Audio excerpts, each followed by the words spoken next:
Thank you Gracie. Opening prayer చేస్తున్నందుకు. నా voice వినిపిస్తుందా?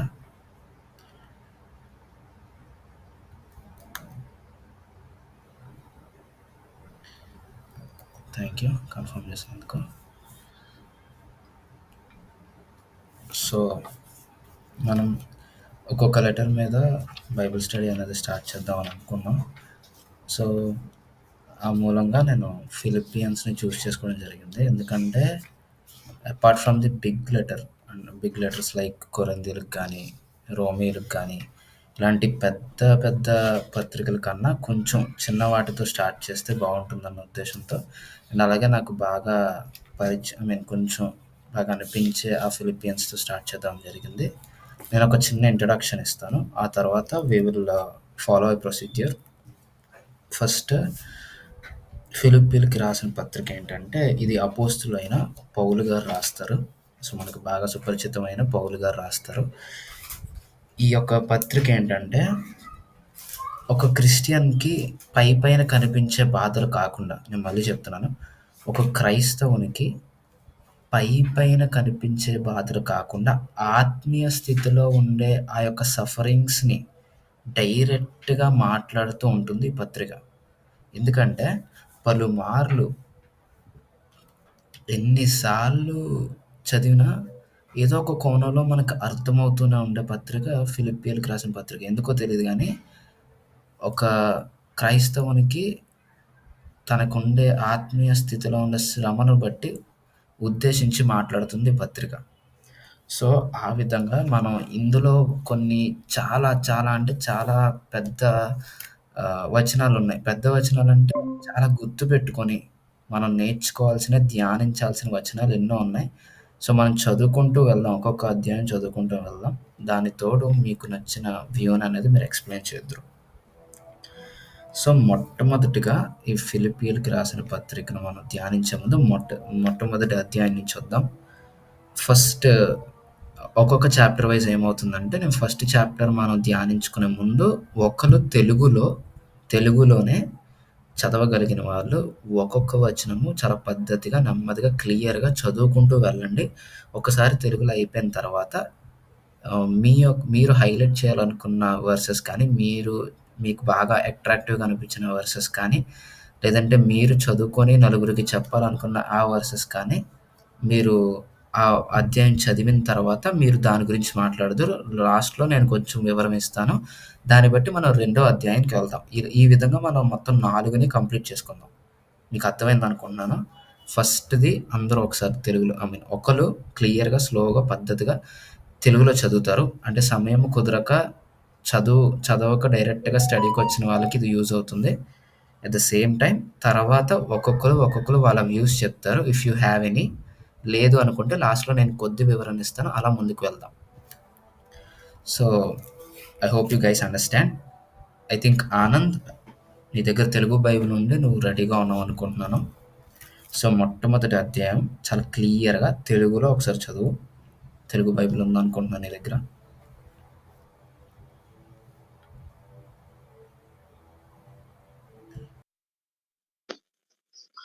ఫిలిప్పీలకు రాసిన మొదటి పత్రిక మొదటి అధ్యాయం చదువుతున్నాం. మొదటి వచనం. ఫిలిప్పులో ఉన్న క్రీస్తు యేసు నందలి సకల పరిశుద్ధులకును అధ్యక్షులకును పరిచారకులకును క్రీస్తు యేసు దాసుడైన పౌలును తిమోతియును శుభమని చెప్పి వ్రాయినది.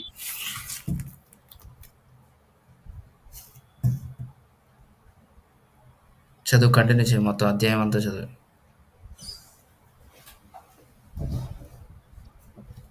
మన తండ్రియగు దేవుని నుండియు ప్రభువుగు యేసుక్రీస్తు నుండియు మీకు కృపయు సమాధానమును కలుగునుగాక.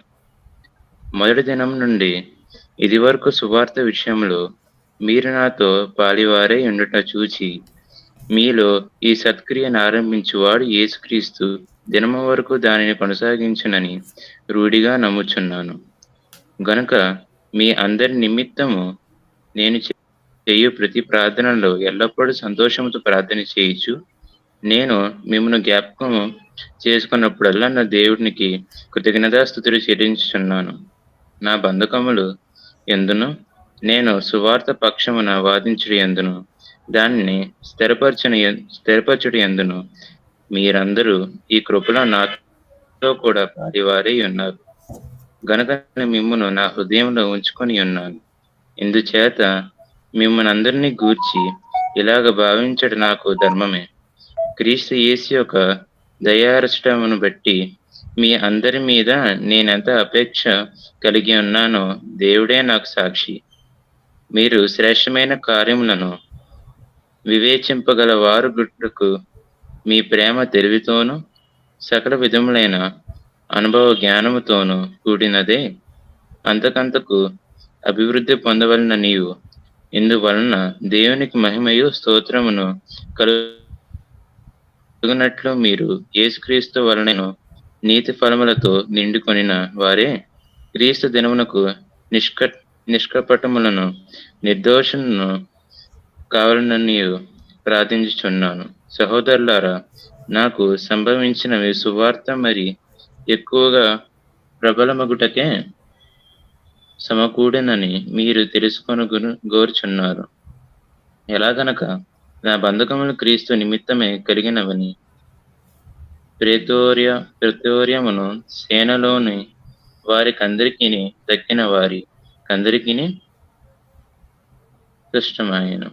మరియు సహోదరులైన వారిలో ఎక్కువ మంది నా బంధకములు మూలముగా ప్రభువునందు స్థిర విశ్వాసము గలవారై నిర్భయముగా దేవుని వాక్యం బోధించుటకు మరి విశేషణ ధైర్యము తెచ్చుకొనిరి. కొందరు అసూయ చేతను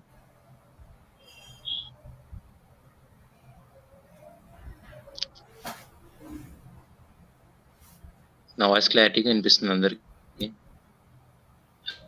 హలో. వినిపిస్తుంది. కలహ చేతను మరికొందరు మంచి బుద్ధి చేతను క్రీస్తును ప్రకటించుచున్నారు. వారైతే నా బంధకములతో కూడి నాకు శ్రమతోడు చేయవలనని తలంచుకొని శుద్ధ మనసుతో కాక కక్షతో క్రీస్తును ప్రకటించుచున్నారు. వీరైతే నేను సువార్త పక్షము వాదించుట నియమింపబడి ఉన్నాను ఎరిగి ప్రేమతో ప్రకటించుచున్నారు. ఆయననేమి నిశ్చేతనే గాని సత్యము చేతనే గాని ఏ విధము చేతనైనను క్రీస్తు ప్రకటింపబడుచున్నాడు. అందుకు నేను సంతోషించుచున్నాను. ఇక ముందన సంతోషించును. మరియు నేను ఎప్పటి వలనే ఇప్పుడు పూర్ణ ధైర్యంతో బోధించుట వలన నాకు బ్రతుకు మూలముగానైనను సరే, చావు మూలంగానైనను సరే, క్రీస్తు నా శరీరమందు ఘనపరచబడినని నేను మిగులు అపేక్షించుచు నిరీక్షించుచు ప్రకారముగా మీ ప్రార్థన వలనను యేసు క్రీస్తు యొక్క ఆత్మ నాకు సమృద్ధిగా కలుగుట వలనను ఆ ప్రకటన నాకు రక్షణాధారముగా పరిణమించునని నేను నా మట్టుకైతే బ్రతుకుట క్రీస్తే, చావైతే లాభం. అయినను శరీరముతో నేను జీవించుటయే నాకున్న పనిగా ఫలసాధనమైన ఎడల నేనేమి కోరుకుందునో నాకు తోచలేదు. ఈ రెండింటి మధ్యన ఇరుక్కొనబడి ఉన్నాను. నేను వెడలిపోయే క్రీస్తుతో కూడి నుండవలనని నాకు ఆశయున్నది. అది నాకు మరి మేలు. అయినను నేను శరీరమందు నిలిచియుండుట మిమ్మును బట్టి మరి అవసరమై ఉన్నది. మరియు ఇట్టు నమ్మకం కలిగి నేను మరలా మీతో కలిసి ఉండుట చేత నన్ను గూర్చి క్రీస్తు యేసునందు మీకున్న అతిశయము అధికమగినట్లు మీరు విశ్వాసం నంది అభివృద్ధి ఆనందము పొందే నిమిత్తము నేను జీవించి మీ అందరితో కూడా కలిసి ఉండునని నాకు తెలియను. నేను వచ్చి మిమ్మల్ని చూచిన రాకపోయినను మీరు ఏ విషయంలో ఎదిరించు వారికి బెదరక అందరూ ఒక భావంతో సువార్త విశ్వాస పక్షమును పోరాడుచు ఏక మనసు గలవారి నిలిచి ఉన్నారని నేను మిమ్మల్ని గూర్చి వినులాగును. మీరు క్రీస్తు సువార్తకు తగినట్లుగా ప్రవర్తించుడి. అట్లు మీరు బెదరకుంట వారికి నాశనమును మీరు రక్షణీయు కలుగునట్టుకు సూచనయై ఉన్నది. ఇది దేవుని వలన కలుగునదే. ఎలయనగా మీరు నా యందు చూసినట్టు నా యందున్న మీరిప్పుడు మించినట్టియు పోరాటము మీకున్న కలిగి ఉన్నయందున క్రీస్తునందు విశ్వాసం ఉంచి మాత్రమే గనుక గాక ఆయన పక్షమును శ్రమపడితేయు ఆయన పక్షమున మీకు అనుగ్రహించబడెను.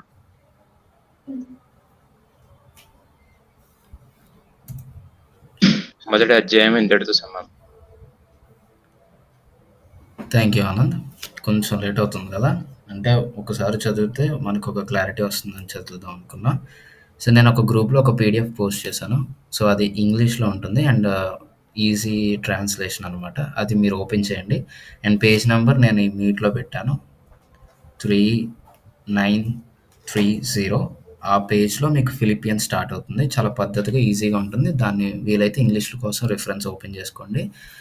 మొదటి అధ్యాయం మీకు కొంచెం కన్‌ఫ్యూజింగ్‌గా అనిపించినట్టుంది. ఎవరైనా ముందుగా చదివిన వాళ్ళు ఈ కొన్ని పాయింట్స్ యాడ్ చేద్దాం అనుకుంటున్నా అన్న వాళ్ళు ఎవరన్నా ఉంటే మొట్టమొదటిగా మాట్లాడండి. ఆ తర్వాత నేను మాట్లాడతాను.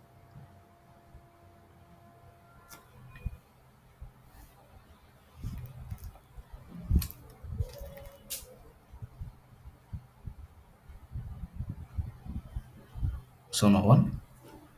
ఓకే. ఫస్ట్‌ది ఇంట్రెస్టింగ్‌గా ఉండాలి కాబట్టి నేను చెప్తాను. ఈ ఈ మొదటి అధ్యాయం ఎలా ఉంటుందంటే, ఫస్ట్ ఆయన అడ్రస్ చేస్తారనమాట. ఫిలిప్పీ సంఘం పౌలు గారికి చాలా ఎంతో దగ్గరైన సంఘం అనమాట. చాలా ఎక్కువ ప్రేమిస్తారు ఆ సంఘాన్ని. చాలా, ఎందుకంటే థియలాజికల్ ప్రొఫెసర్స్ కూడా ఫిలిప్పీలకి రాసిన పత్రిక మాత్రం చాలా ఆదరణకరంగా వాళ్ళకి ఈయన బాధలు వాళ్ళతో పంచుకుంటున్న విధంగా చెప్తున్నట్టు రాస్తారంట. సో ఇక్కడ బాగా హైలైట్ చేయాల్సింది ఏంటంటే 6వ అధ్యాయం మీరు కరెక్ట్‌గా చూడండి. 6వ అధ్యాయం ఏముంటదంటే, సారీ 6వ వచనం. మొదటి అధ్యాయం 6వ వచనంలో ఏముంటదంటే, ఈ యొక్క మంచి కార్యము ఏదైతే మీరు సువార్తను అంగీకరించి, ఏదైతే మీరు ఇప్పుడు కొనసాగుతున్నారో, ఈ మంచి కార్యము ఆరంభించిన వాడు దేవుడేనంట. అండ్ ఇది అంతము వరకు క్యారీ చేయగల శక్తినిచ్చేవాడు కూడా ప్రభువైన యేసుక్రీస్తు అని చెప్తున్నారు. అంటే ఒక సువార్తను క్యారీ చేయడానికైనా, ఒక సువార్తను అంగీకరించడానికైనా ఏ విధమైన ప్రయాస అయినా ఒక క్రైస్తవ జీవితంలో ఉండాలంటే, అది ఖచ్చితంగా దేవుడు ఎన్నుకోబడిన వ్యక్తి అయి ఉండాలి. దేవుడు చూస్ చేసుకున్న వ్యక్తి అయి ఉండాలని నేను ఎప్పుడూ చెప్తూ ఉంటాను. అలాగా అది దేవుడు స్టార్ట్ చేసి ఉండాలి. And he will help you to carry on. ఎందుకంటే క్రైస్తవులకు ఒక సందేహం ఉంటది. నేను నా విశ్వాసాన్ని చివరి వరకు నిలబెట్టుకోగలనా లేదా అని. ఎప్పుడైతే మీరు దేవునితో అంటకట్టబడి ఉంటారో అండ్ దేవుడే దాన్ని చివరి వరకు క్యారీ చేయిస్తారని చెప్పి ఇక్కడ రాస్తున్నారు.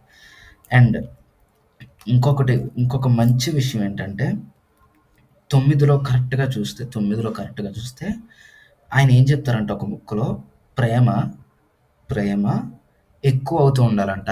ఏ విధమైన ప్రేమ అంటే, దేవుని మీద ప్రేమ ఎక్కువ అవుతూ ఉండాలి. ఏ విధంగా అంటే, together with true knowledge and perfect judgement. 9వ వచనం చూడండి ఒకసారి. 9వ వచనం ఏం చెప్తుందంటే, true knowledge and perfect judgement ఉండాలంట. దేనికంటే ఆ కింద 10వ వచనంలో ఉంటది. So that you will be able to choose what is best. ఇక్కడ ఏం చెప్తున్నారంటే, ఏ విషయంలో అయినా, సమస్త విషయములలో ఇది మంచా, ఇది చెడా, ఇది లెఫ్ట్ ఆర్ రైట్ నువ్వు చూస్ చేసుకోవాలంటే నీకు ఉండాల్సింది ఏంటంటే true knowledge and perfect judgement. ఈ రెండిటిని నేను వివరించాలనుకున్నా. ఏంటంటే, మనకి నాలెడ్జ్ ఉండాలి. అంటే మనకి తెలియని విషయం మనకి తెలిసి ఉండాలి. ఆ తెలిసిన విషయాన్ని ఎలా అప్లై చేసుకుంటున్నామో కూడా ఉండాలి.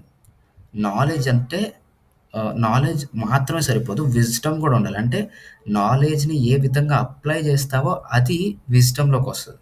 సో ఇక్కడ ఏం చెప్తారంటే, నువ్వు దేవుడు యేసుక్రీస్తు రోజు, రెండో రాకడ రోజు వచ్చినప్పుడు నింద లేకుండా ఉండాలి అనుకుంటే గనక నువ్వేం చేయాలంటే, ఒకటి నీకు నాలెడ్జ్ ఉండాలి. అంటే వాక్యం ఏం చెప్తుందో ఉండాలి. వాక్యంలో ఉన్న మర్మాలు తెలియాలి. అట్ ది సేమ్ టైమ్ దాన్ని నువ్వు రైట్‌గా వాడాలి. అంటే రైట్ జడ్జ్‌మెంట్‌లో కూడా నువ్వు యూజ్ చేయాలి అని చెప్తున్నారు ఇక్కడ. ఈ విషయం చాలా బాగా గుర్తుపెట్టుకోండి యవ్వనస్తులు. మీకు వాక్య జ్ఞానము కావాలి. దాన్ని ఏ విధంగా అప్లై చేసుకోవాలో అది కూడా కావాలి. ఈ 2 కలిపి దేవుని మీద ప్రేమను పెంచుతాయంట. సో దట్ మీరు ఏది మంచో సెలెక్ట్ చేసుకుంటారో అప్పుడు నింద లేకుండా ఉంటారని చెప్తున్నారు. ఇంకా కిందకొస్తే ఇక 12వ వచనం నుంచి ఇంచుమించు ఆ కింద వరకు అంటే ఇంకా చివరి వరకు ఏం చెప్తారంటే ఈయన బాధ. ఎందుకంటే ఈ పత్రిక ఈయన పర్టిక్యులర్‌గా చెరసాల్లో ఉండి రాస్తూ ఉంటారు. అంటే ప్రిజన్‌లో అంటే జైల్లో వేసేస్తారు పౌలు గారిని. ఆయన సువార్త పని ఆగకూడదని చెప్తూ ఈయన జైల్లో ఉంటున్నప్పుడు పత్రికలు రాస్తారనమాట. నేనిలా జైల్లో ఉన్నాను. మీరేం బాధపడకండి అని చెప్తూ. అందులో ఆ విధంగా రాసిన పత్రికే ఫిలిప్పీయులకి రాసిన పత్రిక. ఇక్కడ ఏం చెప్తున్నారంటే నేను యేసయ్యకు సేవకుడిని కాబట్టే నేను జైల్లో ఉన్నాను. ఇక్కడ ఏం చెప్తున్నారు చూడండి 13లో నేను యేసయ్యకు సేవకుడిని కాబట్టి వీళ్ళందరికీ తెలిసింది కాబట్టి ఈ పరిస్థితులన్నీ కలుగ చేయడం వల్ల ఈ ప్యాలెస్‌లో ఉన్న వాళ్ళందరికి అంటే ఈ జైలుకి సంబంధించిన అధికారులందరికీ కూడా తెలిసిందంట. ఏమని యేసయ్య గురించి తెలిసిందని ఫీల్ అవుతున్నారు. ఈయనకున్న స్థితి ఏంటి? చాలా దీన స్థితి. ఒక బందీగా పడి, కొట్టి ఒక మూల పాడేస్తే ఈయనేం చెప్తున్నారు? నా వల్ల అందరికీ తెలిసిందని గొప్పగా చెప్పుకుంటున్నారు. సో, ఇక్కడ ఏం చెప్తున్నారంటే, నేనిలా జైల్‌లో ఉండడం వల్ల మిగతా సహోదరులందరికీ ఒక గొప్ప కాన్ఫిడెన్స్ వచ్చింది. యేసుని ఇంకా గట్టిగా ప్రకటించడానికి మిగతా వాళ్ళందరికీ అవకాశం దొరికిందని పాజిటివ్‌గా రియాక్ట్ అవుతున్నారు. అంటే ఇక్కడ జైలు సమస్యని కూడా ఆయన ఎంతో స్పిరిచ్యువల్లీ పాజిటివ్‌గా తీసుకుంటున్నారు ఇక్కడ పౌలు గారు. సో, ఇక్కడ చూడండి ఇంకా ఈ పరిచర్యకు సంబంధించినట్టు ఇక్కడ పరిచర్య గురించి ఒక టాపిక్ వచ్చింది కాబట్టి ఇక్కడ పౌలు గారు ఏం చెప్తున్నారంటే అయితే అందరూ కూడా యేసయ్యని నీతిగా, నిజాయితీగా ప్రకటించట్లేదంట. ఈ కాలంలో కూడా అనేక మంది సేవకులు నీతిగాను, నిజాయితీగాను దేవుని బోధలు బోధించాలనే బోధించట్లేదు. మీకు అర్థమవుతుందా? చాలామంది సేవకులు దేవుణ్ణి నిజమైన నీతితో చేయట్లేదంట. చూడండి అక్కడ 15 వచనంలో అంటాడు. కొంతమంది కుళ్ళుతోనూ, కోరల్సంతోనూ చేస్తున్నారు. జెన్యూన్‌గా కొంతమంది చేయట్లేదు అని చెప్తున్నాడు. అదే ఆ కాలంలోనే అలా ఉంటే సేమ్ ఈ వచనం ఇప్పుడు కూడా అప్లై అవుతుంది. కానీ ఇక్కడ ఏం చెప్తున్నారంటే వాళ్ళేదో వాళ్ళ ఒక సెల్ఫిష్ యాంబిషన్‌తో కానీ, లేదంటే ఒక వేరే వేరే ఉద్దేశాలతో కూడా బోధ చేస్తున్నారు. కానీ ఇక్కడ చూడండి 18వ వచనంలో ఏం చెప్తున్నారంటే as long as Christ is preached in every way possible whether right or wrong motives I will continue to be happy. ఇక్కడ ఏం చెప్తున్నారంటే సువార్త విస్తరించడం మాత్రమే ప్రాముఖ్యం కాబట్టి వాళ్ళు ఏ మోటివ్స్‌తో ప్రీచ్ చేస్తున్నారు అన్నది పక్కన పెడితే, యేసయ్య ప్రజల్లోకి వెళ్తున్నారు కాబట్టి వాళ్ళ యందు నాకేమీ ప్రస్తుతానికి ఇబ్బంది లేదు అని చెప్తారు. పౌలు గారు ఎప్పుడు కూడా ఒక యాటిట్యూడ్ ఉంటది. ఏంటంటే బోధించేది కరెక్ట్‌గా ఉంటే, బోధించే వ్యక్తి దేనికోసం చేస్తున్నాడు అన్నది చాలా సెకండరీ అయిపోతుంది. బోధే కరెక్ట్‌గా లేదనుకో ఎంత మంచోడైనా మార్చుకోవాల్సిందే. ఇప్పుడు మనం చూస్తూ ఉంటాం కొంతమంది దొంగ సేవకులు అని మాకు పేరుంటది. మనకేంటంటే బాగా పరిచయం ఏంటంటే ఫాల్స్ ప్రీచర్స్. వీళ్ళని వినగానే మనకేంటి దేవుడు ఏం చేయట్లేదు ఎందుకు? దేవుడు ఏం చేయట్లేదని. కానీ వాళ్ళు చెప్పే విధానం చాలా బావుంటుంది. వాళ్ళ వల్ల ఎంతోమంది మారతారనమాట. సో, ఇప్పుడు ఇక్కడ ఏంటంటే ఎంతోమంది మారినప్పుడు వాళ్ళ వల్ల నేర్చుకుంటున్నప్పుడు కొన్ని విషయాలు సెకండరీగా వస్తాయి. సో, అవి కూడా మీరు ఇక్కడ మంచి యాటిట్యూడ్ ఏంటంటే బ్రతుకుట క్రీస్తే చావు ఇంకనూ మేలు అంటాడు. ఒక క్రైస్తవుడు ఎంత ఉన్నతమైన భక్తికెళ్తే ఈ మాట అంటాడు. బ్రతుకుట క్రీస్తే చావు ఇంకనూ మేలు. ఇక్కడ ఏం చెప్తారంటే నేను బ్రతికుంటే అది యేసయ్య కోసం మాత్రమే బ్రతుకుంటాను. నువ్వు ఒకవేళ చనిపోయాననుకో ఇంకేముంది ఆయన ఖచ్చితంగా చూసుకొని ఆయన దగ్గరే ఉండొచ్చు హ్యాపీగా అని అనుకుంటాడు. ఇక్కడ పౌలు గారు ఏం చెప్తారు నేను 2 చాలా కన్‌ఫ్యూజింగ్‌గా ఉన్నాను. అయితే చనిపోతే నాకు చాలా గొప్ప మహిమ దొరుకుద్ది. ఆయనతోనే ఉండిపోవచ్చు. అది ఇంకా చాలా హ్యాపీగా ఉంది. కానీ ఇక్కడుంటే గనక మీలాంటి వాళ్ళందరిని నేను బలపరచొచ్చు. నేనేం చేయాలో అర్థం కావట్లేదు అంటారు. ఒక భక్తిలో చాలా ఉన్నతమైన స్థితికి వెళ్తేనే గాని ఈ మాట రాదు. ఇక్కడ మనమందరం కూడా గుర్తుపెట్టుకోవాల్సింది ఏంటంటే బ్రతికితే అది యేసయ్య కోసం బ్రతకాలి. చనిపోతే గనక అది ఇంకా మహిమకరంగా వచ్చేదట్టే మాత్రం ఉండాలి ఇప్పుడు గూడా మన జీవితం. సో, ఆ విధంగా ఇక్కడ ఇంకొక మంచి విషయం ఏంటంటే your way of life should be as gospel of Christ requires. మన జీవితం యేసయ్య సువార్త ఏ విధంగా ఉందో ఆ విధంగా మార్చుకోవాలని చెప్తున్నారు 27వ వచనంలో. ఇకపోతే తనకి బయటకి కనిపించే సమస్యలు ఒక స్పిరిచ్యువల్ రిలయంలోకి తీసుకెళ్ళి దానిలో కూడా ఒక ఆనందాన్ని వెతుక్కుంటూ పరిచయం చేస్తున్నారు పౌలు గారు. మీరు తీరుబడిగా చదవండి. మొదటి అధ్యాయం చాలా అంటే చాలా ఎక్కువగా ఎంఫసిస్ ఉంటుంది. మనకి టైం లేదు కాబట్టి నేను అవసరమైన చోట మాత్రమే చదివిస్తాను. సెకండ్ చాప్టర్‌కొచ్చినప్పటికి ఎవరైనా చదివిన వాళ్ళు మీ యొక్క వ్యూస్‌ని తెలపాలనుకుంటే ఇప్పుడు తెలపండి.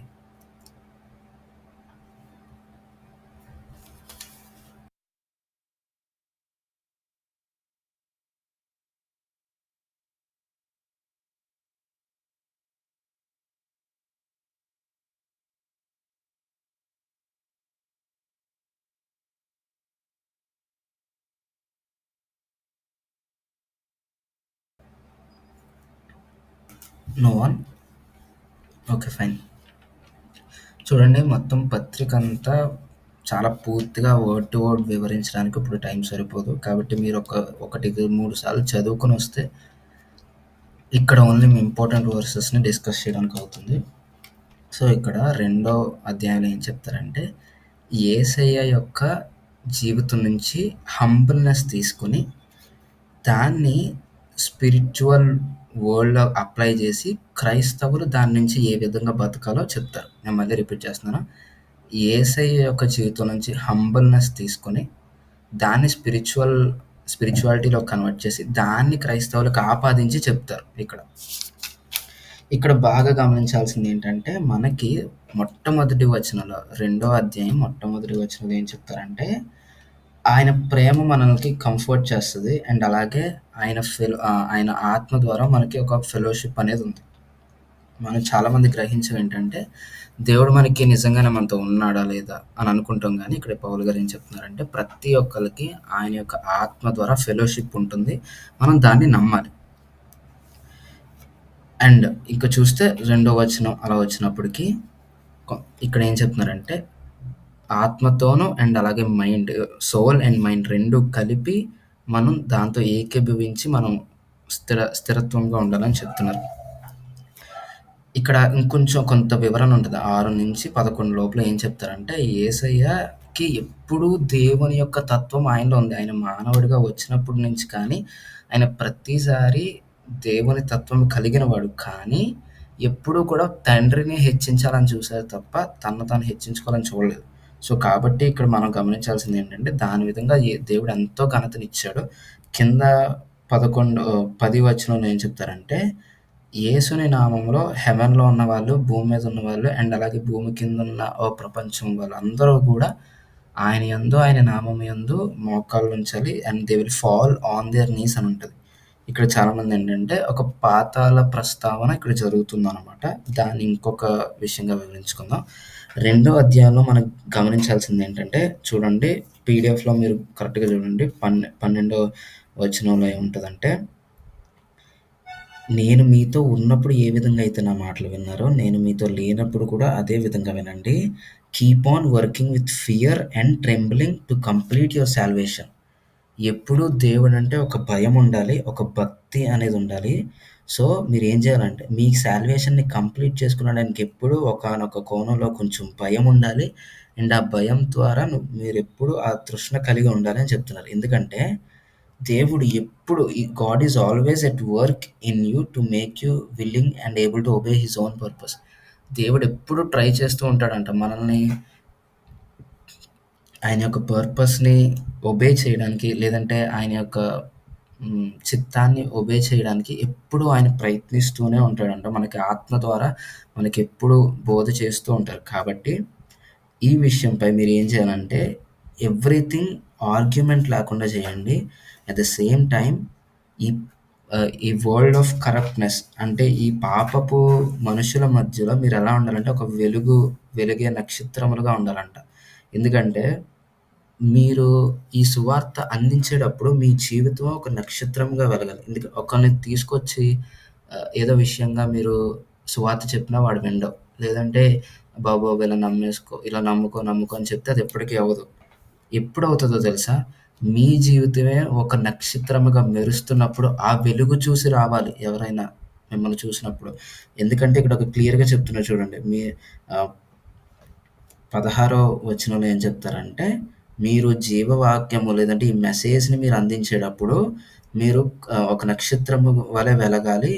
సో దట్ అప్పుడు నేను నేర్పించిన ప్రతీదీ కూడా మీరు వ్యాలిడ్‌గా ఫాలో అవుతున్నారని తెలుస్తుంది అంటారు. ఇక్కడ మనం నేర్చుకోవాల్సింది ఏంటంటే, ఈ ప్రపంచం ఎంతో భయంకరమైన స్థితిలో ఉన్నప్పుడు అప్పుడు ఎన్ని బాధలున్నా, లేదంటే మన చుట్టూ ఉన్న పరిస్థితులు ఎలా ఉన్నా, మనం ఒక నక్షత్రంగా షైన్ అవ్వాలి. అప్పుడు మన క్రైస్తవ జీవితానికి ఒక అర్థం ఉంటుందని చెప్తున్నారు. ఇంకపోతే 19-30 వచనాల్లో ఏముంటదంటే, అక్కడ ఇద్దరు వ్యక్తుల గురించి చెప్తారు. ఒకటి తిమోతి అండ్ ఇంకోటి ఎపఫ్రోదితు. సో వీళ్ళిద్దరు ఏంటంటే పౌలు గారితో ఉన్నవాళ్ళనమాట. ఒకటి తిమోతి ఏం చేస్తారంటే ఎప్పుడూ ఆయనతోనే ఉంటూ సంఘాల పరిచర్యలో వెళ్తూ గానీ, ఒక మెసెంజర్‌గా యాక్ట్ చేస్తూ, పత్రికల్లో సహాయం చేస్తూ అండ్ సంఘాల కోసం యోగక్షేమాలు తెలుసుకొని, పౌలు గారికి ఎప్పటికప్పటికి అందిస్తూ, ఇలా ప్రతి విషయంలోనే పౌలు గారికి సహాయం చేస్తూ ఒక కొడుకులా ఉన్నాడు. నిజానికి ఇతను గ్రీకుకి సంబంధించిన వాడు. అయితే అపోస్తుల కార్యంలో తిమోతి ఎలా వీళ్ళతో చేరారో మీకు కనబడుతుంటుంది. తిమోతి గురించి చెప్తున్నారు.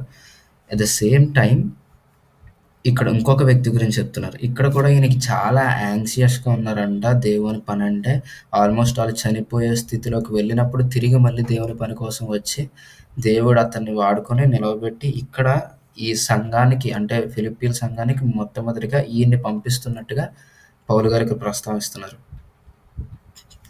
ఇది అయిపోయిన తర్వాత ఒక్కొక్క వచనం క్లియర్‌గా చదవండి. మీరు క్లియర్‌గా చదివినప్పుడు చాలా మంచి విషయాలు అర్థమవుతాయి. సంఘంలో ఉన్నప్పుడు గానీ, ప్రపంచంలో ఉన్నప్పుడు గానీ, మనకు కలిగే పరిస్థితులు అన్నీ కూడా యేసయ్య ఆ విధంగా ఎలా అయితే తగ్గింపు స్వభావంతో ఉన్నారో, మనం కూడా ఈ ప్రపంచంలో మనల్ని మనం తగ్గించుకొని, కోపమొచ్చినా, ఏమొచ్చినా మనల్ని మనం తగ్గించుకొని, మన జీవితమే ఒక నక్షత్రంగా వెలగాలి. అంటే ఆ సువార్త అనేది మన జీవితం ద్వారా ప్రకాశిస్తూ ఉండాలి అని చెప్పి పౌలు గారు ఇక్కడ చెప్తున్నారు. ఈరోజు యవనస్తులు ప్రతి ఒక్కరు కూడా మనం ఆలోచించుకోవాల్సింది ఏంటంటే, మనం ఈ యొక్క ప్రపంచంలో ఒక నక్షత్రంగా ఉన్నావా? లేదంటే అన్ని రాళ్ళల్లోనే ఒక రాళ్ళులా ఉండిపోయామా? ఎందుకంటే ఒక డైమండ్‌ని తీసుకెళ్ళి ఫుల్ పాలిష్ చేసి ఒక బీచ్‌లో పాడేసినా, లేదంటే ఒక రాళ్ళ గుట్టలో పాడేసినా యూ కెన్ ఐడెంటిఫై ఇట్ దాని షైనింగ్ ద్వారా. ఇప్పుడు పౌలు గారు చెప్పిన ప్రస్తావన ప్రకారం మనం ఒక వజ్రంగా మెరుస్తున్నామా? లేదంటే యాజ్ యూజువల్‌గా ఆల్ స్టోన్స్ అన్ని రాళ్ళతో ఒక రాయిగా ఉండిపోతున్నామా? అది మాత్రం మనం గమనించుకోవాలి. ఇంకెవరైనా రెండో అధ్యాయం మీద మీరు చెప్పాలనుకుంటే చెప్పండి. లేదంటే ఇది చాలా బోరింగ్ సెషన్‌గా ఉంటుంది.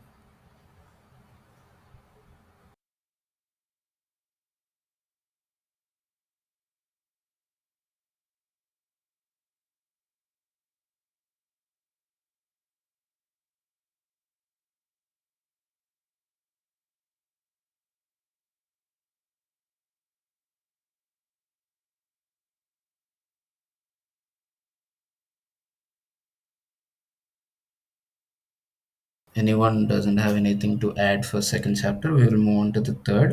ఇకపై నుంచి ఇంకొంచెం డీటెయిల్‌గా వెళ్దాం అండ్ మళ్ళీ రివైజ్ చేద్దాం.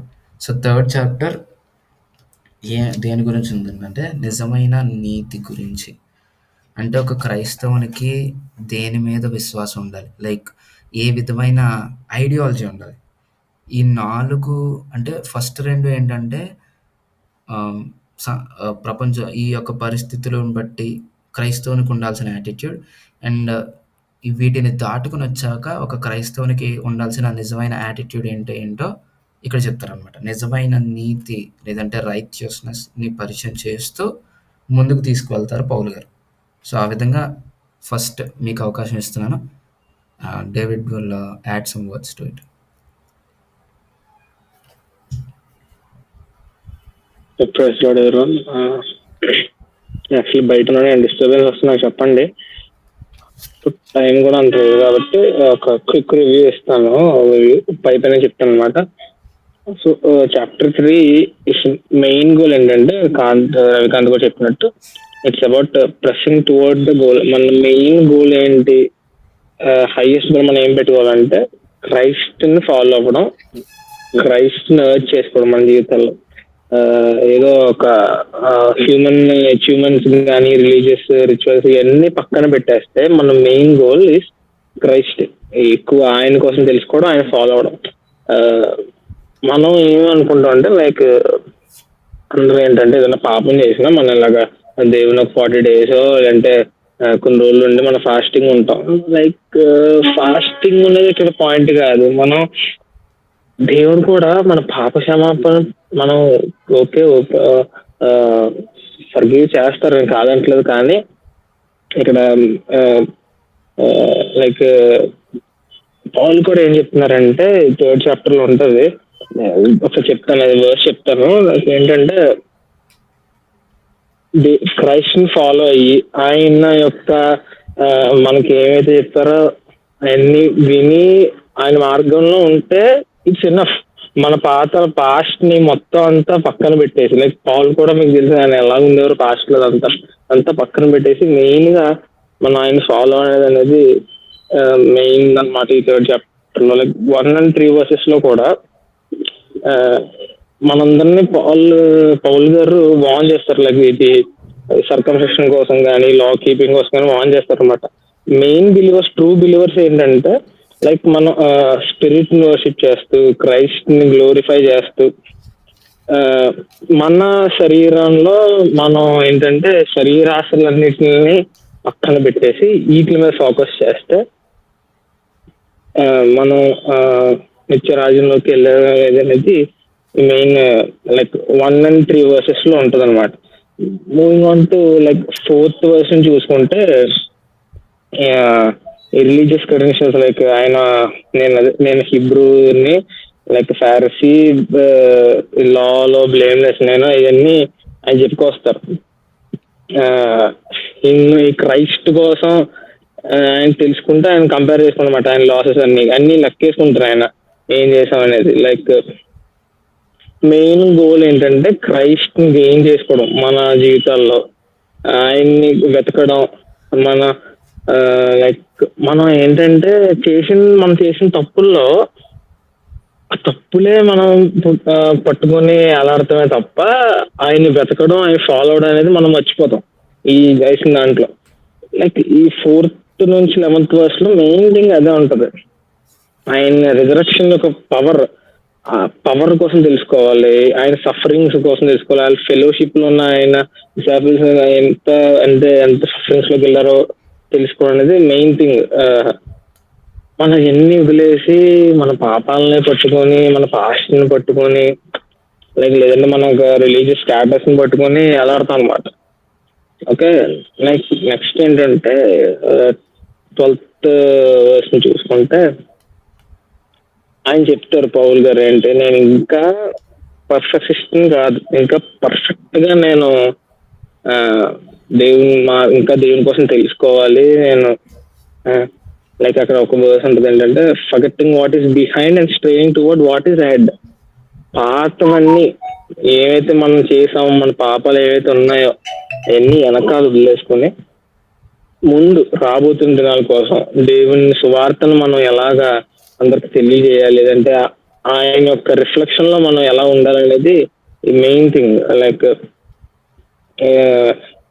ఆయన ఒక సినారియోలో పౌల్ గారు అందరూ మెచ్యూర్ బిలీవర్స్ ఉంటారు కదా చర్చ్ లో, పెద్దలు కానీ కొంచెం ఎల్డర్లీ బిలీవర్స్ కి ఈ సేమ్ మైండ్ సెట్ ఏంటి, దేవుని తెలుసుకోవాలి, లేదంటే మీరు చేసి నేను వెనకాల వదిలేయండి. లైక్ ఈయన అవన్నీ ప్రశ్న చేస్తుంటారు అనమాట. లైక్ ఈ 14th వర్స్ ఎక్కడో సంథింగ్, సారీ నా దగ్గర బైబిల్ కూడా సరిగ్గా లేదు, sorry for it. And 18 verse వచ్చేటప్పటికి ఏంటంటే గాడ్లీ ఎగ్జాంపుల్స్ కానీ గాడ్లీ నేచర్ ని కానీ మనం ఇమిటేట్ చేయమని చెప్పి ఆయన అర్జ్ చేస్తుంటారు. మనం లైక్ దేవుని మార్గంలో నడవాలి, ఆయన యొక్క హంబుల్నెస్ కానీ ఒక ప్రేమను కానీ ఆయన యొక్క నిజాయితీ ట్రూత్నెస్ కానీ అవన్నీ మనం ఇమిటేట్ చేయమని చెప్తారు అనమాట. ఈ ఎర్త్లీ మైండెడ్ లైక్ ఏంటి, మనం భూమిలో ఉన్నంతసేపు ఇక్కడ వరకు ఆలోచిస్తాం. లైక్ ఇప్పుడు ఏంటంటే ఇప్పుడు మనం పాపం చేసామంటే రేపు పొద్దున మన హ్యాపీనెస్ ఉంటది, లేదంటే ఇక్కడే రేపు మంచి జాబ్ రావాలంటే దేవునిలో నమ్మకం వీటి కోసం ఆలోచిస్తాం. కానీ మనం ఏంటి హెవెన్లీ ఏమంటారు దేవుని రీతి వైపు లైక్ నిత్య జీవం కొరకు, ప్యారడైజ్ కొరకు వీటి కోసం మనం ఎప్పుడు ఆలోచించాం. అసలు మన మెయిన్ గోల్ ఏంటి అసలు? ఇక్కడ మనం భూమి మీద వచ్చిన తర్వాత మన మెయిన్ గోల్ ఏంటి? ఆయన నమ్మడం, ఆయన ఫాలో అవ్వడం, ఆయన మార్గంలో ఉండి నిత్య జీవాన్ని సంపాదించుకోవడమే మన మెయిన్ గోల్. అది మనం మర్చిపోయి ఇక్కడ ఉన్నంత సేపు ఇక్కడ లోకరీతిగానే మనం ఆలోచిస్తూ ఉంటాం. లైక్ ఇప్పుడు ఫోర్త్ ఇయర్ ఉన్న వాళ్ళు కానీ, మన మీట్లో ఉన్న వాళ్ళు కానీ ఏంటంటే, ఇప్పుడు మనం మంచిగా ఉండి దేవుని మార్గంలో ఉండి చక్కగా ఉంటే రేపొద్దున మంచి ప్లేస్మెంట్ వస్తుంది, లేదంటే మంచి జాబ్ కొట్టచ్చు అని ఆలోచిస్తాం. కానీ తర్వాత రాబోతున్న దినాల్లో ఏముంటది అనేది మనం త్వరగా మర్చిపోతుంటాం. This is what Paul says to the elderly persons or like matured believers అని అన్నట్టు మెన్షన్ ఉంటది అక్కడ. వాళ్ళకి చెప్తారనమాట. So next moving on to the next one ఏంటంటే, థర్డ్ చాప్టర్ లో థర్డ్ చాప్టర్ కూడా చెప్తున్నా కాబట్టి ఒక 6th or 7th వర్స్ లో ఇక్కడ ఏముంటుందంటే, but whatever were gains to me, అంటే నేను I no consider loss for the sake of Christ. నేను ఏమైతే ఇక్కడ సంపాదించుకున్నానో దేవునిలో అదంతా ఇట్స్ లైక్ లాస్ అన్నమాట. మనం ఎందుకంటే ఎంత చేసినా, ఎంత మనం ఉన్నా సరే దేవుని ఇమేజ్ లో కానీ, లేదంటే దేవుని యొక్క మార్గంలో కానీ ఆయన ఇమిటేట్ చేస్తూ, ఆయన ఎగ్జాంపుల్స్ ఇమిటేట్ చేస్తూ చేయకపోతే దేవుని దృష్టిలో అదంతా జీరో. మనం చేసిందంతా ఎంత మంచిగా ఉన్నది చేసినా మెయిన్ గోల్ ని మనం మర్చిపోయి పక్కన పెట్టేసామంటే ఇట్స్ నథింగ్. దానికి వాల్యూ అనేది ఉండదు. ఈ థర్డ్ చాప్టర్ లో పౌల్ గారు మనకి ఏం నేర్పిస్తారంటే, క్రైస్ట్ ని తెలుసుకోవడం ఎంత వాల్యుబుల్ అంటే, మన రిలీజియస్ స్టాటస్ కానీ, ఈ ఎర్త్లీ సక్సెస్ కానీ దీనికి మించి ఉంటది అనమాట. క్రైస్ట్ ని ఫాలో అవ్వడం కానీ, ఆయన కోసం తెలుసుకోవడం కానీ. ఆయనంతటా ఆయనే ఒప్పుకుంటారు, నేను తెలుసుకోలేదు, ఇంకా ఆయన కోసం పర్ఫెక్ట్ గా నాకు తెలియదు, ఇంకా నేను తెలుసుకుంటాను. ఆయనంతా ఆయన ఒప్పుకుంటారు. ఆయనంతా మనం ఎంత ఒకసారి మనం క్వశ్చన్ చేసుకోవాలి. ఆయన పౌలు అంతటా ఆయనే అలా అనుకున్నారంటే మనం ఎంత వాళ్ళం అసలు. ఒకసారి మనం ఆలోచించుకుందాం. ఈ రిలీజియస్ స్టాటస్ కానీ, అంటే మనం ఇక్కడ ఉన్నంత సేపు ఇక్కడ సక్సెస్ కోసం ఆలోచిస్తాం, కానీ పొద్దున్న రాబోతున్న వాళ్ళలో మనం ఏంటనేది ఒకసారి ఆలోచించుకుందాం. ఆయన మనకి ఇంకా పౌల్ గారు ఏం ఛాలెంజ్ చేస్తున్నారంటే, మన పాస్ట్ ని వదిలేసి ఇటర్నిటీ మీద మన ఫోకస్ పెట్టి, మనం ఇక్కడికి వచ్చిన పర్పస్ ఏంటి, మెయిన్ పర్పస్ ఏంటి, దాని మీద ప్రస్తావన చేసుకుంటే we can success in a godly way అనేది థర్డ్ చాప్టర్ నుంచి కొంచెం బ్రీఫ్ గా. Sorry if I'm wrong and thank you. Thank you David. లేదు, నువ్వు కంప్లీట్ పిక్చర్ అనేది ఇచ్చేసావు. నేను జస్ట్ ఇంకొక విభిన్నమైన విషయాలు చెప్తానంతే. డేవిడ్ అంతా కవర్ చేస్తాడు. సో మూడవ అధ్యాయం దేనికంటే చెప్పాను కదా, ఒక నీతికి సంబంధించిందని. డేవిడ్ చెప్పిన విధంగానే ఇక్కడ పౌలు గారు ఏం చెప్తారంటే, తప్పుడు బోధలకు కానీ, తప్పుడు ఐడియాలజీకి కానీ చాలా కఠినంగా ఖండిస్తూ వాళ్ళ కుక్క అని తిడుతూ కూడా, మీరు చూడండి, ఐ డోంట్ నో ఇంగ్లీష్లో అయితే అలాగే ఉంది మరి. సో రెండో వచనం ఎవరన్నా చదువుతారా? Anand, if you could help me or someone else. రెండో వచనం, 3:2, 3వ అధ్యాయం 2వ వచనం. కుక్కల విషయమై జాగ్రత్తగా ఉండుడి, దుష్టులైన పనివారి విషయమై జాగ్రత్తగా ఉండుడి, ఈ ఛేదన నాచరించు వారి విషయమై జాగ్రత్తగా ఉండుడి. ఓకే, ఇక్కడ కుక్కలు అని అన్నదండి బయట వీధిలో కనిపించే కుక్కల కోసం కాదు. ఎవరైతే జనరల్గా పూర్తి కోణాన్ని అర్థం చేసుకోకుండా, పూర్తిగా దేవుని ఐడియాలజీని వాటిని అర్థం చేసుకోకుండా, తప్పుడు బోధనల విషయమై, తప్పుడు ఆచారప్రాయంగా ఉన్న ఆచారాలను ముందు పెడుతూ సంఘాన్ని దారి మళ్లిస్తున్న వాళ్ళ గురించి కుక్కలు అని చెప్పి తిట్టి, వాళ్ళని అసలు పట్టించుకోకండి. వాళ్ళకంతా శరీరకరమైన ఆచరణలు కానీ, ఇలా చేయాలి, ధర్మశాస్త్రం ఇలా ఉంది అలా చెప్పడం కానీ, వాళ్ళకి అదే ముద్దు ఎప్పుడు. వాళ్ళకంత కాన్ఫిడెన్సే వాటి మీదే ఉంటే, వాళ్ళకన్నా అధికంగా నాకు ఇంకా కాన్ఫిడెన్స్ ఉండాలి. ఎందుకో తెలుసా? నేను పుట్టుకతో పరిసయ్యుల్లా ఉన్నాను. నేను ఎంతో strictest Pharisee of the time. And అలాగే నేను ఎన్నో విధాలుగా, అండ్ నేను వారానికే నేను సున్నతి చేయబడ్డాను. వాళ్ళలాగా ఎన్నో స్ట్రిక్ట్గా ఉన్నాను. నేను యాంటీ క్రిస్టియన్ని. నేను స్టార్టింగ్‌లో. నేను చర్చ్‌ని పర్సిక్యూట్ చేశాను. క్రైస్తవుల్ని చంపేశాను. ఎంతో కఠినాబద్ధంగా నేను జూయిష్ లాని అంటే ధర్మశాస్త్రాన్ని ఆచరించిన వాడిని. నేను పుట్టుకతో ఇశ్రాయేలుని, బెంజమీను గోత్రం నుంచి పుట్టిన ప్యూర్ బ్లడెడ్ హీబ్రూని నేను. వాళ్ళకంత పౌరుషం, వాళ్ళకంత నమ్మకం ఉంటే వాళ్ళకన్నా 1000 రెట్లు నేను ఇంకా విశ్వసించాలి. అలాంటిది నేనే చెప్తున్నానంటే వాళ్ళు అర్థం చేసుకోవాలి కదా! అన్న ఆవేదన ఇక్కడ కనబడుతుంది. ఇక్కడ ఒక మంచి మాట ఏంటంటే ఆహ్, ధర్మశాస్త్రం అనుసరించుట ద్వారా ఒక మనిషి పర్ఫెక్ట్ అయ్యుంటే, నేను అన్ని విషయాల్లోని పర్ఫెక్ట్ అని చెప్పి ఒక డిక్లేర్ చేయగలుగుతాడు. బైబిల్ మొత్తంలో ధర్మశాస్త్ర నియమంగా పట్టించుకున్నప్పుడు నేను పర్ఫెక్ట్ అని కూడా డిక్లేర్ చేయగలిగిన వ్యక్తులు చాలా తక్కువ మంది ఉంటారు. సో, ఇక్కడ ఏం చెప్తున్నాడంటే as long as law is considered ధర్మశాస్త్రం కన్సిడర్ చేసినంత వరకు నేను వితౌట్ ఫాల్ట్ ఉన్నా అని ఆన్ స్టేట్మెంట్ ఇచ్చిన వ్యక్తి పౌలు గారు. అండ్ అలాగే ఇవన్నీ నేను అచీవ్ చేసినంత నా వయసులో ఉన్న వాళ్ళు ఎవ్వరూ అచీవ్ చేయలేదని గలతీయులకు రాసిన పత్రికలో అంటాడు. ఇక్కడ ఏం చెప్తున్నారంటే నిజంగా ఒక ఆచారబద్ధమైన బోధల మీద విషయం గానీ, లేదంటే ధర్మశాస్త్రం మీద నమ్మిక ఉంచడం గానీ, లేదంటే రాంగ్ అజంప్షన్ మీద నమ్మిక ఉంచే థియరీ గనక నిజమైతే వాళ్ళకన్నా ఎక్కువ నేనే ఉంచాలి. ఎందుకంటే ఆళ్ళకన్నా ఘోరమైన వ్యక్తిని నేను. అంత కఠినమైంది. అలాంటిది నేను యేసుక్రీస్తు విషయమై ఆ జ్ఞానమంతటిని నా అజ్ఞానం కింద లెక్కేస్తున్నాను అంటాడు. ఎందుకంటే ఎంత ప్రాఫిట్ అయినా డేవిడ్ చెప్పినట్టుగా దేవుని విషయమైన నాలెడ్జ్ కోసం నేను అవన్నిటిని పక్కన పాడేస్తున్నాను అంటాడు 8వ వచనంలో. అండ్ అలాగే ఆయనతో సంబంధం కలిగిన విషయం మాత్రమే నాకు కావాల్సింది. ఎందుకంటే ఈ నీతి ఉందో చూసారు, ఇదేమి ఈ ఆచారవ్రతం వాటి మీద కాదు. లేదంటే ధర్మశాస్త్రం అనుసరించడం వల్ల కాదు. వేటి వల్ల కాదు. ఓన్లీ క్రీస్తు మీద విశ్వాసం ఉంచుట వలన మాత్రమే నీతిమంతులుగా ఎంచబడతారని చెప్పి తన ప్రతి పత్రికలోనూ చూచా తప్పకుండా ముద్రిస్తూనే వచ్చాడు. రోమీయులకి చదివినా, గలతీయులకి చదివినా, మీరు ఏ తెస్సలోనికకి చదివినా ఏదో మూల ఒక విషయం మాత్రం పౌలు గారు ఖచ్చితమైన ప్రస్తావన చేస్తారు. ఏంటంటే యేసయ్య నందు విశ్వాసం ఉంచుట ద్వారా నువ్వు నీతిమంతుడిగా ఎంచబడతావు. అది తప్ప ఏ ఆచార వ్రతంలోనూ నువ్వు అసలు కలుగ చేసుకోవాల్సిన అవసరం లేదు. అంత తలపోటు కూడా నువ్వు పెట్టుకోవాల్సిన అవసరం లేదని చెప్తారు. అందుకే ఇక్కడ ఏం చెప్తాడంటే నాకు తెలిసిందల్లా ఏంటంటే ఆయన రిజరెక్షన్‌కి సంబంధించిన పవర్ అంతా గూడా నేను తెలుసుకొని ఆయన సఫరింగ్స్‌లోనూ, ఆయన చనిపోయిన విషయంలోనూ నేను ఆయన విధంగా మారుట తప్ప నాకింక ఏమీ వద్దంటాడు. ఒక భక్తిలో ఉన్నత స్థితికి వెళ్ళిన వాడు మాత్రమే ఈ డిక్లరేటివ్ స్టేట్మెంట్స్ ఇవ్వగలడు. అండ్ అలాగే తన హృదయములో అంతటిని దేవుని ముందు ఒక డాక్యుమెంట్ ప్రూఫ్‌గా జడ్జి ముందు ఒక డాక్యుమెంట్ ప్రూఫ్ చూడండి నేను నీతిమంతుడని ప్రూఫ్‌ని చూపించిన అంత ఏవైతే యాటిట్యూడ్ ఉంటదో అంత యాటిట్యూడ్‌తో చెప్తున్నానిక్కడ.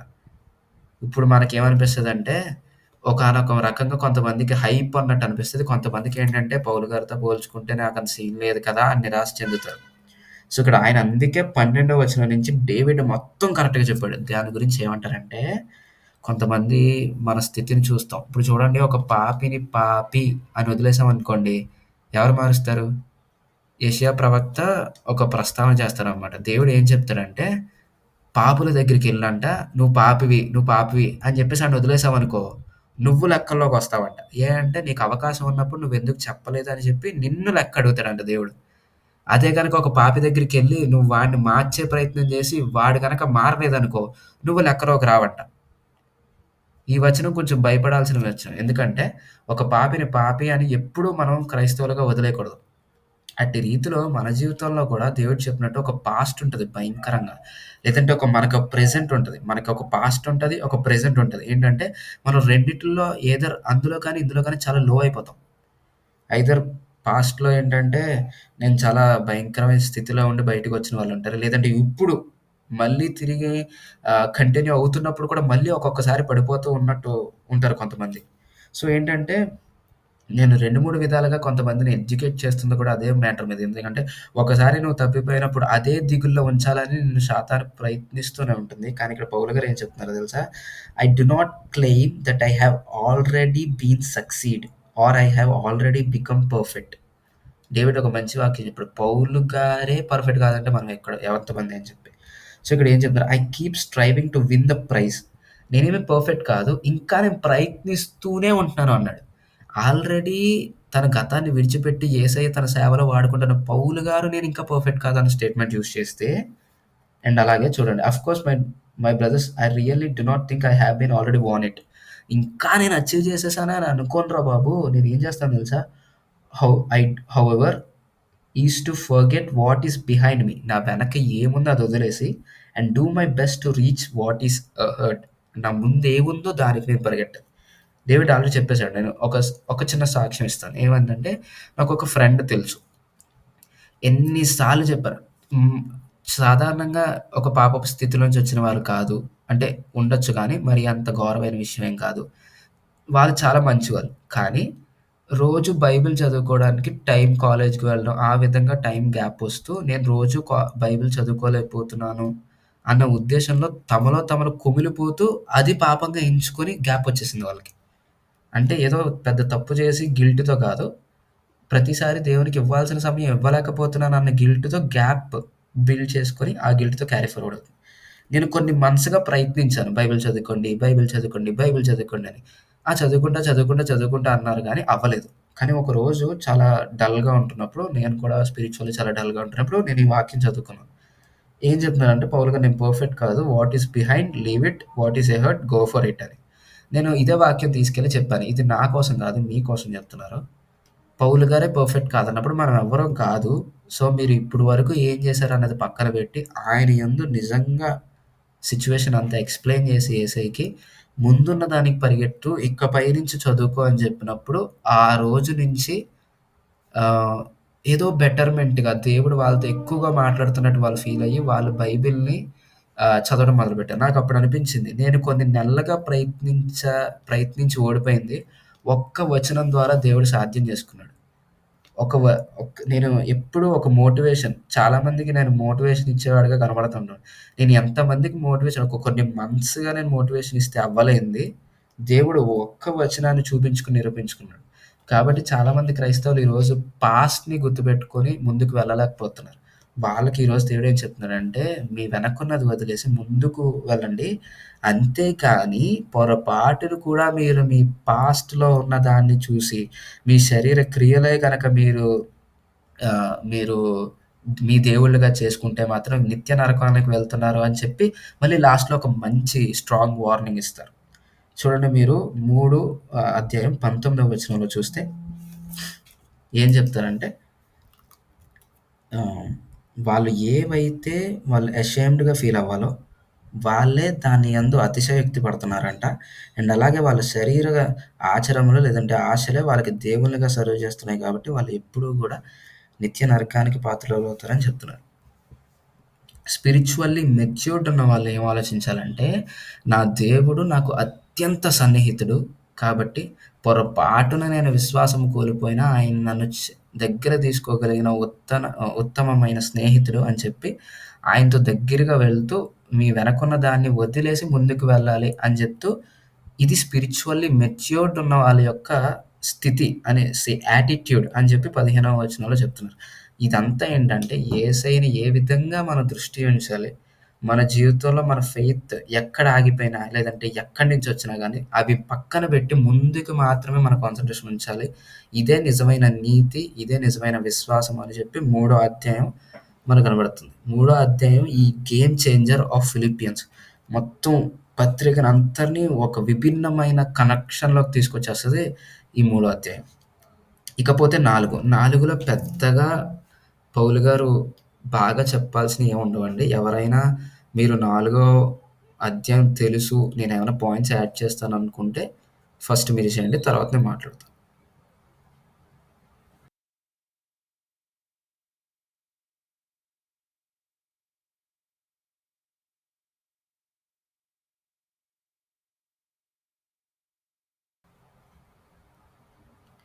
Sorry no one. టైం అవుతుంది కాబట్టి నేనే చెప్తాను. 4వ అధ్యాయంకి వచ్చేటప్పటికి ఏంటంటే కొంతమంది క్రైస్తవులు ఆయన తోటి భాగస్వాములై దేవుని పరిచర్యలో ఎదుగుతున్న వాళ్ళు. అంటే ఏం లేదు, ఫెలో కొలీగ్స్, ఒక దేవుని సేవలో ఉన్న కొలీగ్స్ లాంటి వాళ్ళకి ఇన్స్ట్రక్షన్స్ చెప్తా అంటే ఫిలిప్పి సంఘానికి ఇన్స్ట్రక్షన్స్ చెప్తారనమాట.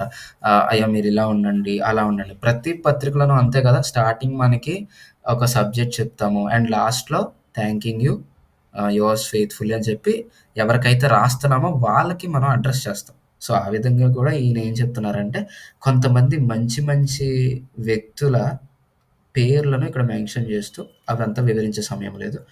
వాళ్ళని పేర్లు మెన్షన్ చేస్తూ చాలా ఉత్తమమైన వాళ్ళండి మీరంతాని.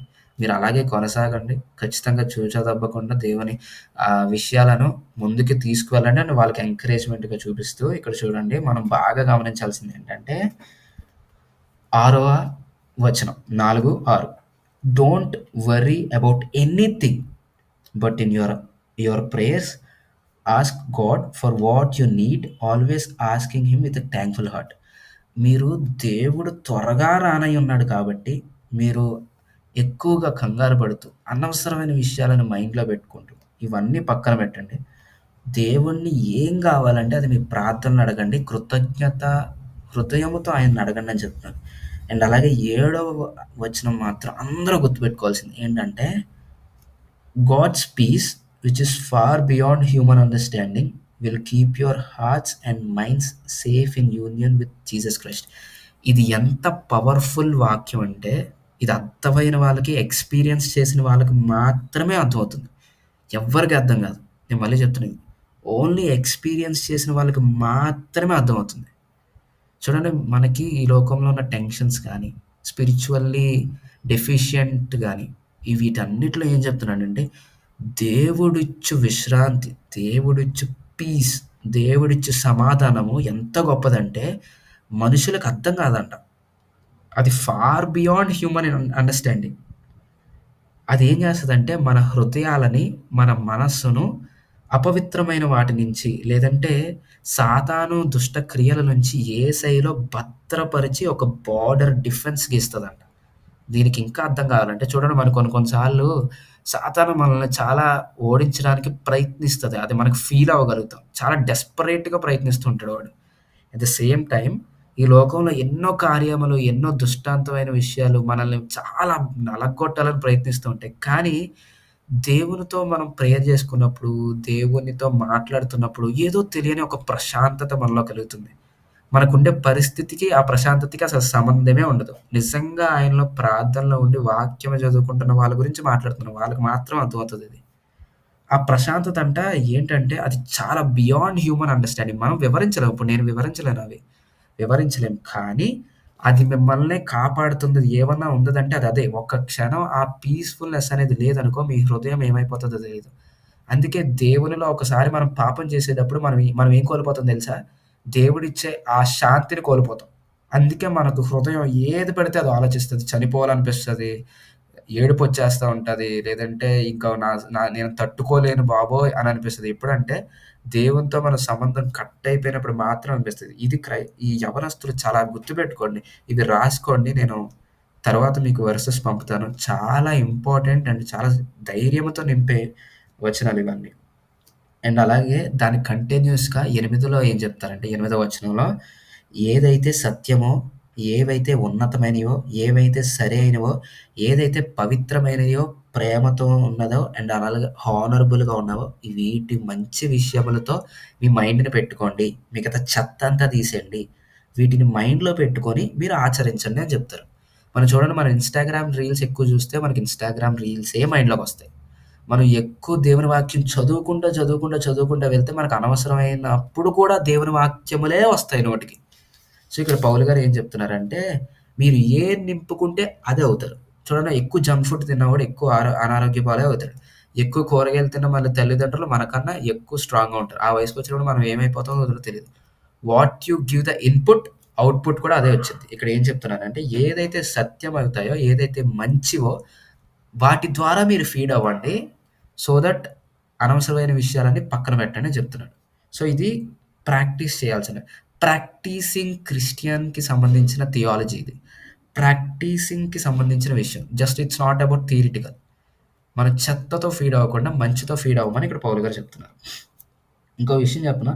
అండ్ ఇంకా ఉన్నతంగా ఇంకా లాస్ట్ కంక్లూజన్‌గా నేను చెప్తాను. ఇంకా చాలా ఉన్నాయి. మొత్తం నేను నాతో చెప్పాలంటే ఇది చెప్పిన తర్వాత చెప్తా. 13వ వచనంలో ఏం చెప్తదంటే 13వ వచనం. I have the strength to face all conditions by the power that Christ gives me. ప్రతి సిచ్యువేషన్ని నేను ఈజీగా ఫేస్ చేయగలిగిన శక్తి ఎక్కడి నుంచి వచ్చిందంట? క్రీస్తు మూలంగా వచ్చిందంట.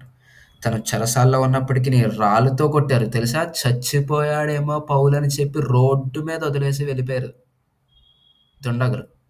దొరికితే పీస్ పీస్గా నరికేసే అంత కోపంగా పౌలుని కోసం వెతికారు.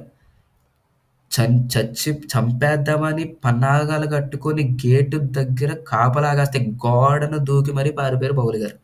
ఎన్నిసార్లు చచ్చిపోయే స్థితికి వెళ్ళాడంటే బాబోయ్ తెలీదు. ఎన్నిసార్లు కొరడా దెబ్బలు తిన్నాడంటే తెలీదు.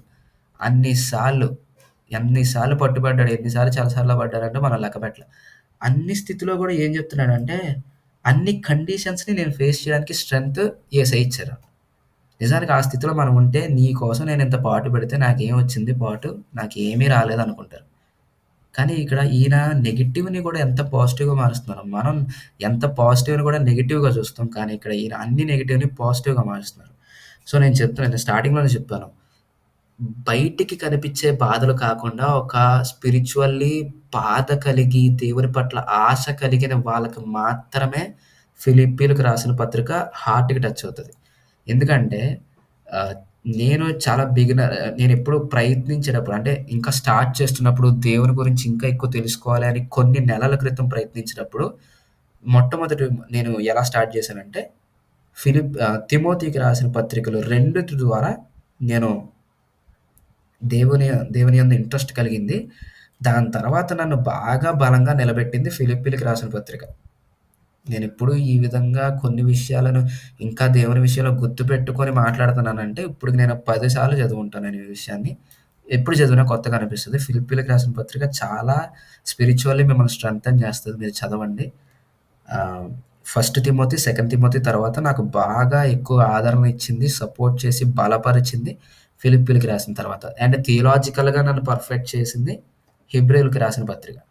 హెబ్రీయులకు రాసిన పత్రిక ఇంకొక నెక్స్ట్ లెవెల్ అండర్‌స్టాండింగ్ ఉంటేనే గాని అర్థం కాదు. ఇప్పటికీ నాకు అర్థం కాలేదు. సో, దాని గురించి ఎప్పుడైనా ప్రస్తావన ఉన్నప్పుడు మాట్లాడుకుందాం గానీ, ఈరోజు మనకి చూడండి కొన్ని ఇంపార్టెంట్ వర్సెస్‌ని నేను ఫాస్ట్‌గా చదువుతాను. మీరు మళ్ళీ ఇంకొకసారి రివైజ్ చేసుకోండి. మొదటి అధ్యాయము 6వ వచనం. మొదటి అధ్యాయము 6వ వచనంలో ఏం చెప్తారంటే, దేవుడు ఆరంభించిన ఈ యొక్క ప్రక్రియ ఏదంటే ఈ మంచి కార్యము ఏదైతే సువార్తను నువ్వు క్యారీ చేస్తున్నావో ఈ మంచి కార్యాన్ని చివరి వరకు కూడా నువ్వు పెట్టుకునే ఒక జాగ్రత్త పడడానికి దేవుడే నీకు శక్తి కలిగి చేస్తారని మొట్టమొదటిసారి మనం గుర్తుపెట్టుకోవాల్సిన వాక్యం.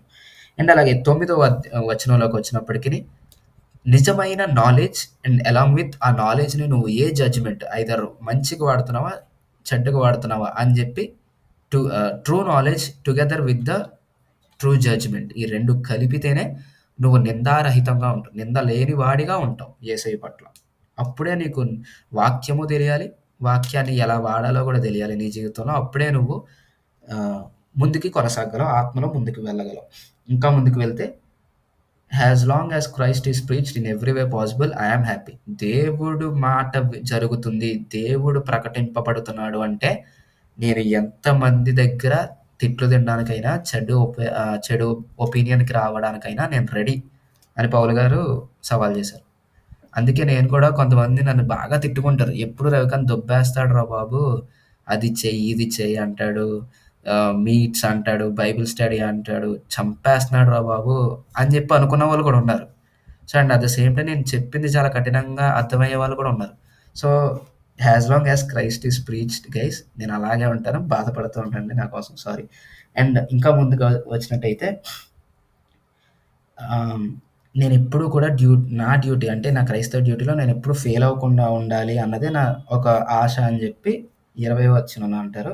And the ultimate sigma statement ఏంటంటే what is life to me it is Christ. బతుకుట అయితే క్రీస్తే, చావైతే ఇంకనూ మేలు అని చెప్పింది చాలా చాలా హైప్డ్ వర్షన్ నేను చూస్తాను. Everybody should have that attitude. And ఇంకో విషయం ఏంటంటే మన జీవితం the way the gospel of Christ requires. ఇది ఎక్కడ ఉందంటే 27వ మాట, మొదటి అధ్యాయం 27వ మాట ఏం చెప్తారంటే మన జీవితం ఎలా పడితే అలా కాదు, దేవుని యందు విశ్వాసం ఉంచుకుంటున్నాం అని చెప్పుకుంటున్నాం అంటే ఆయన గాస్పెల్ కూడా ఎలా ఉండమంటుందో అలాగే ఉండాలి అని చెప్తున్నారు. అండ్ ఇంకా ముందుకు వెళ్తే అండ్ సెకండ్ చాప్టర్లో దేవుడు ఎప్పుడూ కూడా మిమ్మల్ని ఆయన చిత్తాన్ని ఒబే చేయడానికి ఆయన ప్రయత్నిస్తూనే ఉంటాడు. కాబట్టి ఇదొక ధైర్యం. మనం పట్టించుకోకపోయినా దేవుడు ఎప్పుడూ మన కోసం పట్టించుకుంటున్నాడని అదొక ధైర్యం. ఇది ఎక్కడుందంటే 2:13 దేవుడు ఎప్పుడూ కూడా మన కోసం వర్క్ చేస్తూనే ఉంటారు. మనం ఆయన చిత్తాన్ని ఒబే చేసేలా మన హార్ట్‌ని మార్చడానికి. సో, ఇంకొక 12లో ఏమంటాడంటే, you should be keep on being with fear. భయంతో మీ విశ్వాసాన్ని కంప్లీట్ చేసుకోవాలి. భయం అనేది ప్రతి క్రైస్తవునికి దేవుని పట్ల ఉండాలి. భయం లేనివాడు అసలు ఎప్పుడూ ముందుకు వెళ్ళలేడు. అండ్ అలాగే ఇంకా చెప్పాలంటే ఒక నక్షత్రం, ఒక డైమండ్ వేస్ట్ స్టోన్స్ మధ్యలో ఒక డైమండ్ ఎలా అయితే ప్రకాశిస్తదో మన క్రైస్తవుల జీవితం కూడా అలా ఉండాలి.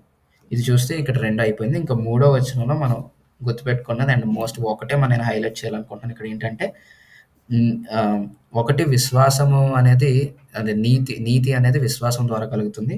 అండ్ ఇంకోటేంటంటే forget what is behind and move forward what is ahead. అది గోల్ వైపు మీరు పరిగెడుతూ ఉండాలి అని చెప్పేసి చెప్తున్నారు. And keep on imitating, David ఎలా చెప్పాడో keep on imitating everything. And ఇంకా 4వది వచ్చినప్పటికి దేవుని ప్రశాంతత కోసం అడగండి. దేవుడి అండర్‌స్టాండింగ్ కోసం అడగండి. అంటే 4, 7 వచనంలో ఉన్నట్టుగా దేవుని అండర్‌స్టాండింగ్ కోసం అడగండి. ఎప్పుడు ప్రార్థన చేసేటప్పుడు దిగులు మనసుతో చేయొద్దు. ఆ దిగులు అనేది దేవుని పట్లే ఉండాలి తప్ప, ఈ లోక సంబంధమైన విషయాల పట్ల దిగులు ఉండకూడదు. అండ్ ఒకళ్ళనొకళ్ళు హెల్ప్ చేసుకోండి. అండ్ మీరు ఫీడ్ అయ్యేది. అట్ లాస్ట్ కంక్లూజన్ ఏంటంటే దయచేసి పత్రికలను మీరు భుజించండి. దేవుని వాక్యం మీద భుజించండి. మీరు అదే విధంగా మారతారు.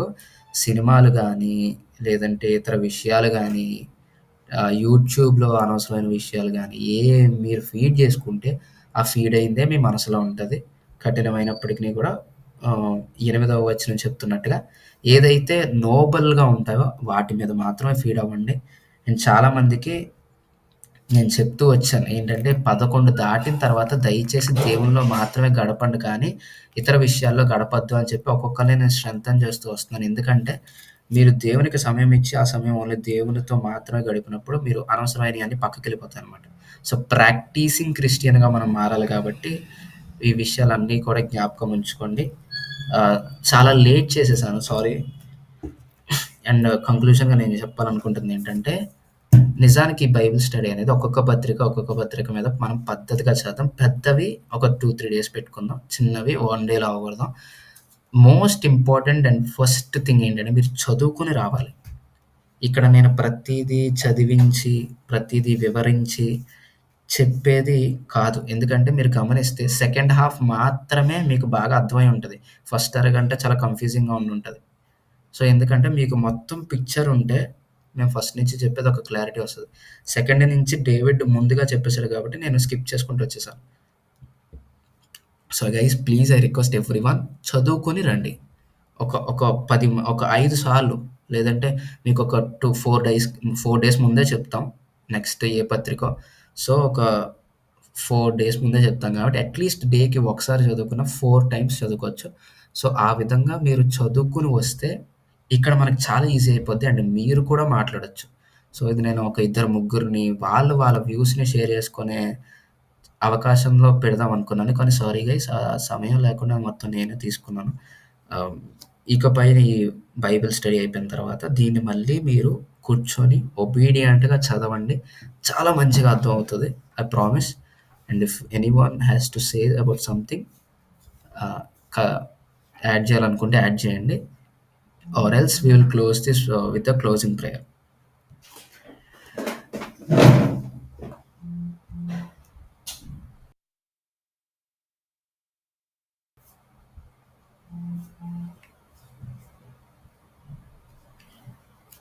సో, ఎవరు ఏం కాకపోతే ఎవరన్నా వాళ్ళకి అర్థమైంది ఏమన్నా చెప్పాలని ఆశపడితే గనుక వాళ్ళన్నా చెప్పండి. లేదంటే మనం క్లోజింగ్ ప్రేయర్ చేసుకుందాం.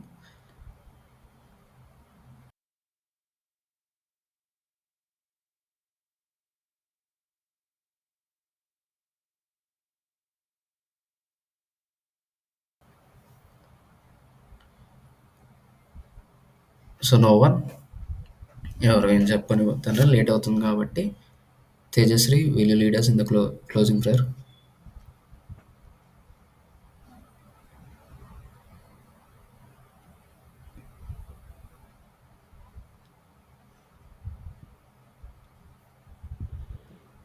యా రవికాంత్, ప్రేయర్ చేసుకుందాం.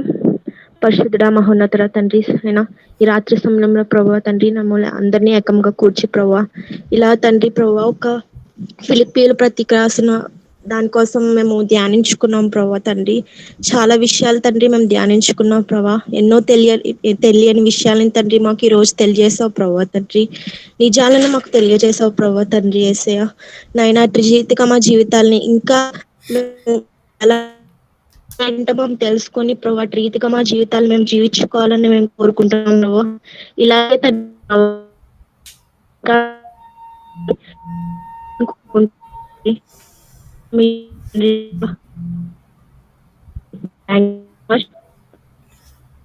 చిన్న ప్రాణ తండ్రిని పాదాల సన్నిధిలో విడిచి